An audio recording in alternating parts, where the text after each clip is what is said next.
നമസ്കാരം.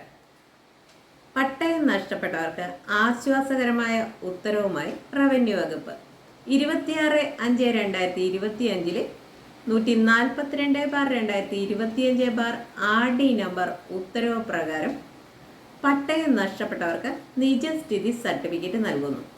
വളരെയധികം ആളുകൾക്ക് പ്രയോജനം ചെയ്യുന്ന ഈ ഉത്തരവിന്റെ വിശദാംശങ്ങൾ പറയാം. പട്ടയം ലഭിച്ച ആൾ ആ വസ്തു മറ്റൊരാൾക്ക് വിറ്റു എന്നിരിക്കട്ടെ.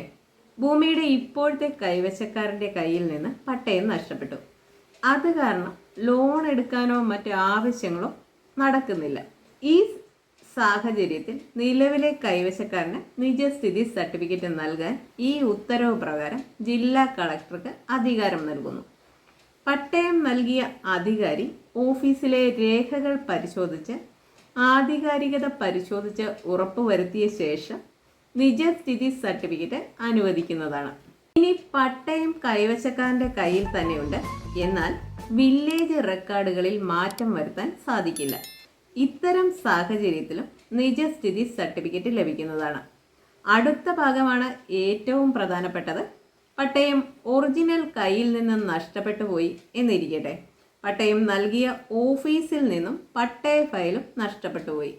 ഇത്തരം സാഹചര്യത്തിൽ പട്ടയവുമായി ബന്ധപ്പെട്ട മറ്റു രജിസ്റ്ററുകൾ പരിശോധിച്ച് പട്ടയത്തിന്റെ സാധ്യത ഉറപ്പുവരുത്തി നിജസ്ഥിതി സർട്ടിഫിക്കറ്റ് ജില്ലാ കളക്ടർ നൽകുന്നതാണ്. ഈ ഉത്തരവ് ജില്ലാ കളക്ടറെ അപ്രകാരം ചെയ്യുന്നതിന് ചുമതലപ്പെടുത്തിയിട്ടുണ്ട്. പട്ടയം അനുവദിച്ച ഭൂമിയിൽ ഇപ്പോൾ ഒന്നിലധികം കൈവശക്കാർ ഉണ്ട്, പക്ഷേ പട്ടയം ഒറിജിനൽ നഷ്ടപ്പെട്ടു പോയി. നോ പ്രോബ്ലം, നിജസ്ഥിതി സർട്ടിഫിക്കറ്റ് ലഭിക്കുന്നതാണ്. നിജസ്ഥിതി സർട്ടിഫിക്കറ്റ് അനുവദിക്കുന്നതിന് ചുമതലപ്പെടുത്തിയിരിക്കുന്നത് ജില്ലാ കളക്ടറെയാണ്. ഈ സർട്ടിഫിക്കറ്റ് അനുവദിക്കുന്നതിന് മുൻപ് പട്ടയം നഷ്ടപ്പെട്ട ഭൂമി സർവേയറെ കൊണ്ട് പരിശോധിപ്പിക്കുന്നതാണ്. പുതിയ ഒരു ഉത്തരവുമായി ഉടൻ വരുന്നതാണ്. അതുവരേക്കും ബൈ.